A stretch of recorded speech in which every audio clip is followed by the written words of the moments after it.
Hi church family, it's Cass here to tell you about what's on at WBC. Now first up, Cafe Chats is back, starting on Wednesday night, 7 p.m. across the road at Two Spoons, and we are going through a new series, Bringing the Bible to Life. Now we're going to be wrestling with questions such as, how do we interpret the Bible and why can we trust what we read? So make sure you come along and bring your friends.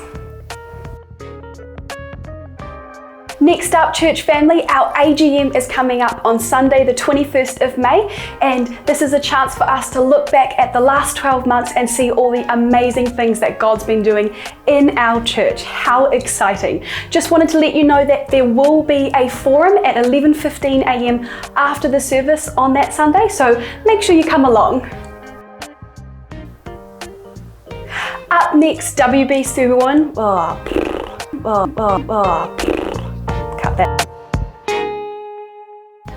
Up next, WBC Women, we have an event for you. On Saturday, the 27th of May, here at church, we are having a mini conference and we'd love you to come along. This is a space where you can get encouragement, have some worship and connection. Check out the graphic for all the details.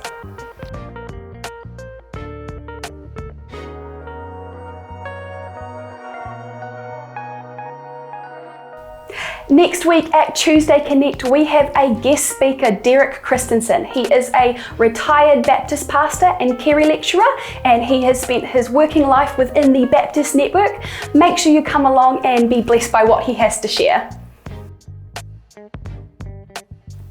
Lastly, we are on the lookout for someone to fill the role of finance administration support here at our church. Now, this is an important role in the life of WBC. It's for 10 hours a week. If you would like to know more information, or maybe you know someone who would be perfect for the job, please get in touch with Clinton and make sure you CC and Mark. Their details are on the screen.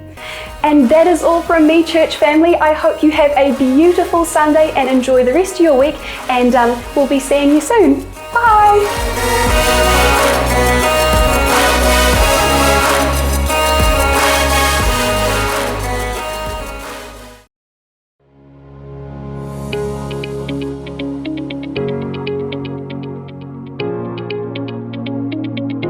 Tēnā koutou katoa, everyone out there. My name is Michael Rhodes. I'm the lecturer in Old Testament at Carey Baptist College, your theological college, and it is such a privilege to be able to open the Word with you this morning, even in this strange virtual format. We're going to be looking at a couple texts, one from Isaiah 52, another from 2 Kings 6, 8 through 23 this morning. But I wanted to start by talking a little bit about how my mind has changed. There was a series when I was in theological college in our chapel called How My Mind Has Changed, where lecturers would talk about how their minds had changed over important issues. And I kind of liked that. And I want to start out by thinking about how my mind has changed about something very important, namely the gospel. What do we mean when we use that all-important word, gospel? I used to think that the gospel was the idea that Jesus had forgiven me for my sins by dying on the cross so that I could be with him forever and ever when I died. That's what I used to think, and I still do. But then somewhere along the way, people pointed out to me that the word gospel means good news. And the good news that Jesus came preaching was the good news of the kingdom of God. That good news about God's kingdom included my salvation, but it was so much bigger. And I came to think that Isaiah gave us the shortest possible summary of this good news, right there in Isaiah 52:7. How beautiful upon the mountains are the feet of the messenger who announces peace, who brings good news, who announces salvation, who says to Zion, your God reigns. Maybe that's the shortest possible summary of gospel, the announcement that people, your God reigns.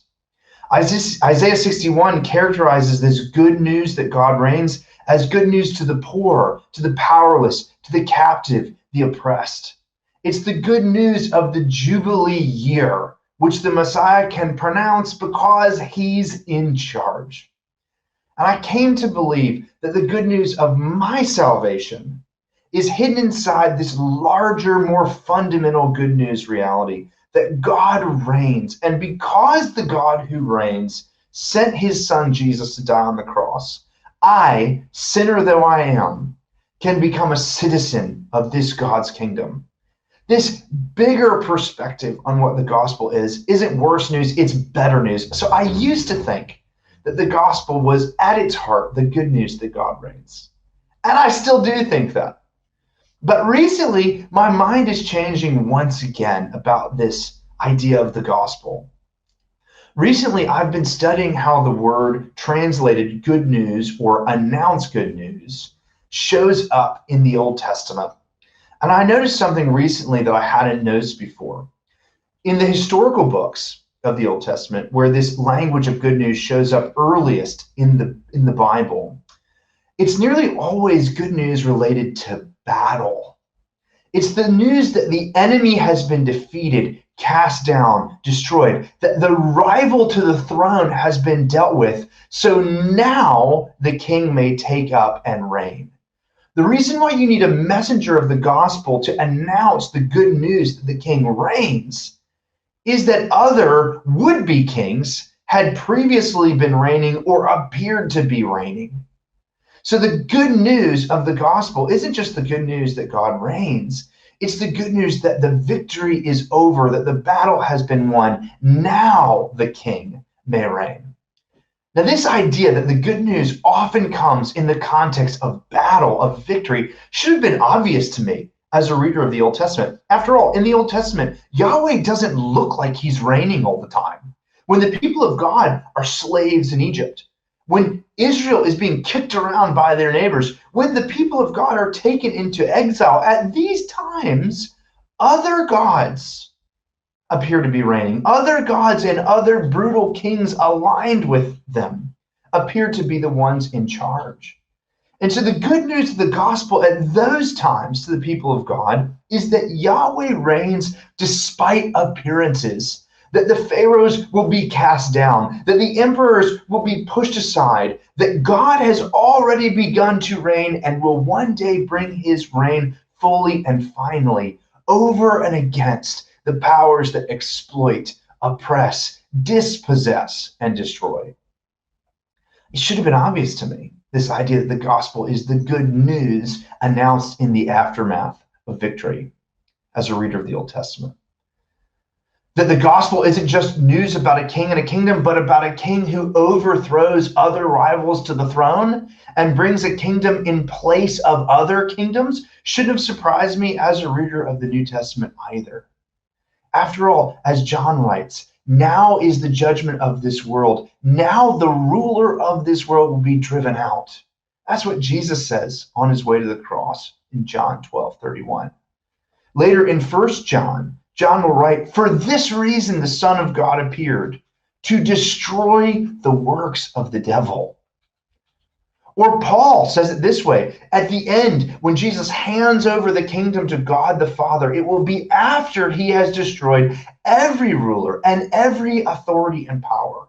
For he must reign until he has put all his enemies under his feet. And the last enemy to be destroyed is death. In the New Testament, the good news isn't just that God reigns. It's that God has defeated his enemies and is running them out of town.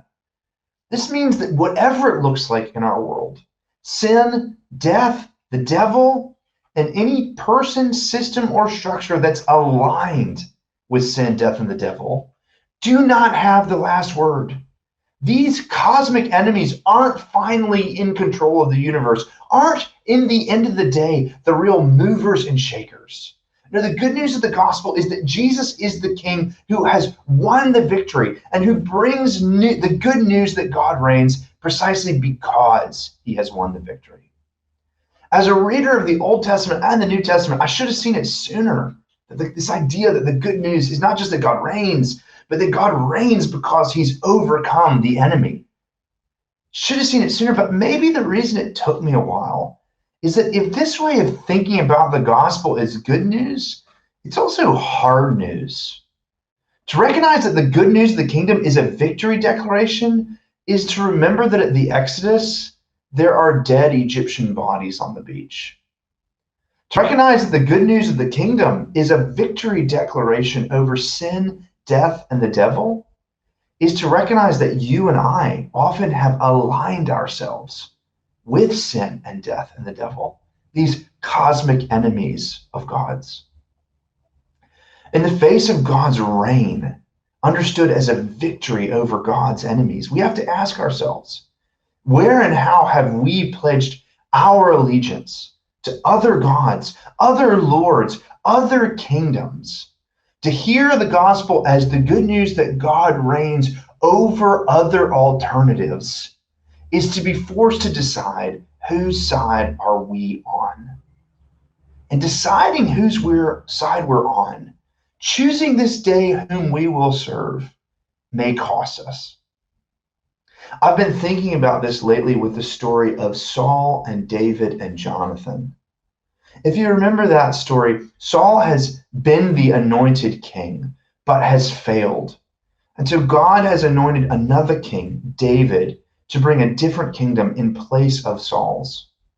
Jonathan is Saul's son, who's in line to inherit the kingdom that is now passing over to David because of his father's failure. And in the midst of all of this, Saul realizes that God has shifted from his kingdom, Saul's kingdom, to David as his anointed. And Saul cannot handle this, even though he knows that he's failed and that God is going to work going forward through David's kingdom. Saul nevertheless continues to resist David, to set himself against David. And Saul goes increasingly insane. He's trying to kill him. It's wild. It's a wild story. And at points we even get the idea that Saul knows that God's kingdom purposes are going to be worked through David, not through him and his house. But he can't hear that news as anything but bad news. It would cost Saul too much to recognize that God's kingdom is going forward through David and not through him. But note how Saul's son Jonathan responds. Jonathan has in some ways the most to lose by recognizing that David is God's anointed. It's Jonathan who would inherit the throne if Saul stays in power. But instead of Jonathan resisting God's kingdom purposes at work through David, Saul pledges his allegiance to David and God's kingdom as it will work out through David. Jonathan covenants with David. He pledges his allegiance to him. In one particularly moving scene, Jonathan takes his robe, which in the book of Samuel is always kind of the symbol of an office. Jonathan takes the symbol of his office as the heir apparent and gives it to David. Maybe this is a picture of what it costs us to recognize God's reign, especially when we're in positions of power and position and status that might be threatened by God's kingdom. When we're in those situations like Jonathan, we have to choose which side we're on, and choosing to align ourselves with God's kingdom may cost us, may require us to give up power and privilege and authority that we have that's vested in the old regime that is passing away. This can be hard news, this way of hearing the good news of the gospel that God reigns. This way of hearing the gospel as God's announcement of victory over his enemies is also good news, because when we choose to align ourselves with the God who reigns in Jesus, we experience freedom. And that in at least two ways. First, when we decide that we're on God's side, when we pledge our allegiance to God's kingdom, we are freed from fear. I've been thinking about this in dialogue with another very powerful Old Testament story that we read about in 2 Kings 6, 8 through 23. It's one of the many stories about Elisha. And you got to know a bit about the background. At this period, Elisha and the kingdom of Israel are at war with the king of Aram. And the king of Aram is bigger and more powerful, and so he's always trying to go to war with Israel. But every time he sets a trap, every time he tries to catch Israel, catch the armies of Israel, he finds that they've already moved on, that they've escaped him. And so the king of Aram gets his counselors around and he says, which one of you guys is a spy? Which one of you is narking on me? Which one of you is telling my enemies about my plans so that Israel is never where they're meant to be when I come after them? And bizarrely, some of his counselors know the truth. They say, none of us are spies, O king, but there is a prophet in Israel named Elisha. And the words that you whisper in your council chamber, he tells to the king of Israel. In other words, these guys in the king of Aram's cabinet recognize that there's a prophet in Israel who knows what the king of Aram is planning and lets the king of Israel know so that he can escape the traps that the king of Aram is setting. Now, interestingly, for our purposes, the king of Aram doesn't respond to this news about the prophet by going to inquire of the prophet how he should rule or live his life. No, he's got a really good solution to this. I'm going to go kill the prophet. I'm going to find that prophet who knows what I whisper in my bedroom, in my council chamber, and I'm going to kill him. And this king of Aram comes with these masses of armies, and they're in their chariots, which are like, the tanks of the ancient world. So he's bringing his full force of his army. And the picture that you get in 2 Kings is like you've got this massive king with this huge army, and he's coming to surround this one house that Elisha's in. Elisha's got this servant who attends him, and he wakes up before Elisha on this fateful day, and he goes up to the roof, and he sees the armies, these massive chariots and everything surrounding them, and it's this huge, powerful army, and little old Elisha and he who live in the house. And he freaks out, and he runs downstairs, and he wakes up Elijah, and he says, "Oh, get up, get up, get up." And this is what he says. He says, "Alas, master, what shall we do? What shall we do about this army with horses and chariots that's all around us?" And Elijah replies, "Do not be afraid, for there are more with us than there are with them." Then Elisha prayed, "Oh Lord, please open his eyes that he may see." And the Lord opened the eyes of Elisha's servant, and he saw, and the mountain was full of horses and chariots of fire all around Elisha. Don't you love that? Elisha prays, and God opens the servant's eyes to see the reality. They may be surrounded by chariots and horses, by tanks and armaments, but the armies of the Lord, those who are on Elisha's side, are greater than those who come against them. Brothers and sisters, this is a picture. If we pledge our allegiance to King Jesus, if we embrace the good news that God reigns, no matter what it looks like, we can have our eyes open to the truth. God reigns. Sin, death, the devil have received the death blow. Their days are numbered. There are more with us than there are with them. Deciding whose side we're on frees us from fear because we begin to see that because God reigns, the powers of injustice, the powers of sin, the powers of death, they may threaten, they may surround, they may even wound, but they will not finally win. God will win because God reigns.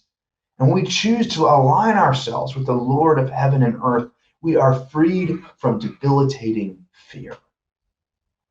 But intriguingly, we embrace this good news that God reigns and has won the victory over our enemies. We're not just freed from fear of our enemies, we're also freed to love our enemies.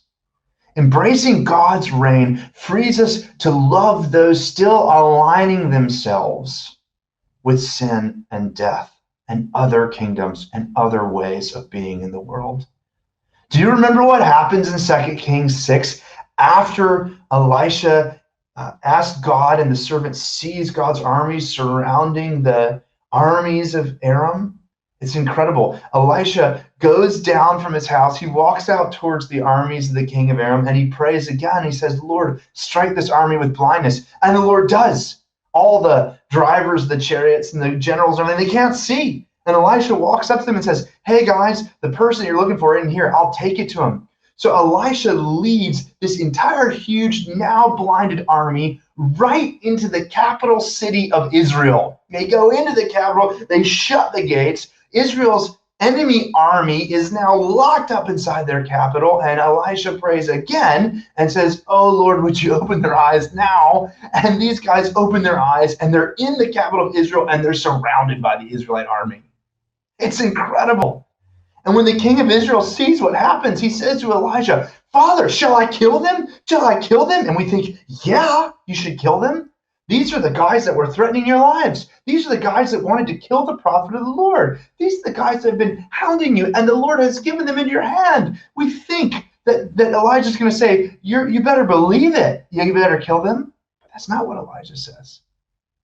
The king of Israel says to Elisha, shall I kill these armies of Aram? And the king of Israel answers, Elisha answers the king of Israel, no. Did you capture them with your sword and your bow, those whom you want to kill?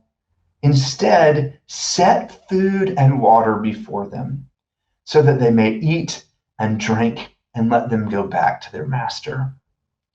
So the king of Israel prepared for his enemies a great feast. And after they ate and drank, he sent them on their way, and they went to their master. And the Arameans no longer came raiding into the land of Israel.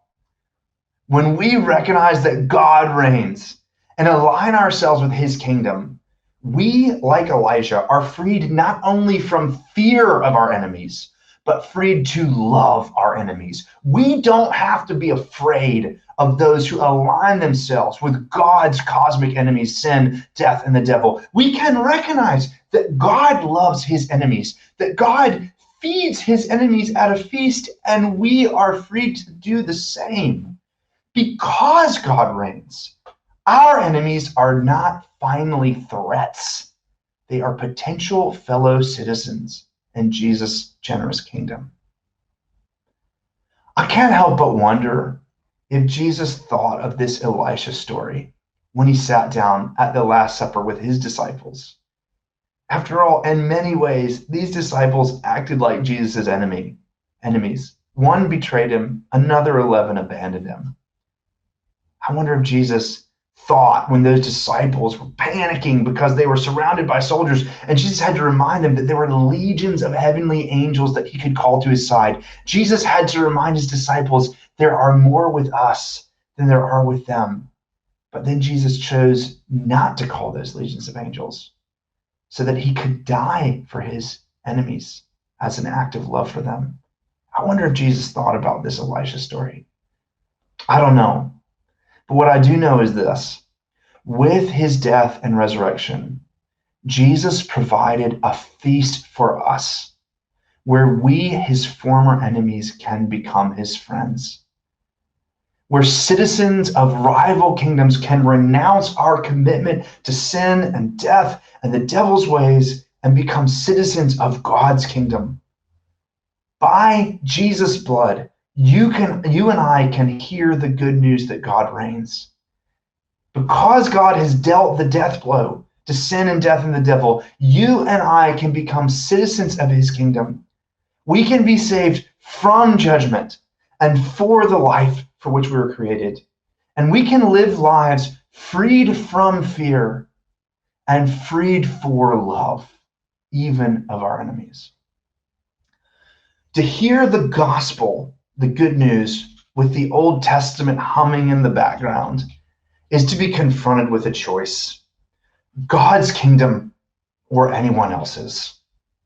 Having sided with God by pledging our allegiance to Jesus, God's good news frees us from fear and for love, so that we can live like citizens of the God who reigns in Jesus. And we can urge our neighbors to sit down at the feast that God offers them and become citizens of his generous kingdom themselves. And that, friends, is very, very good news. Amen.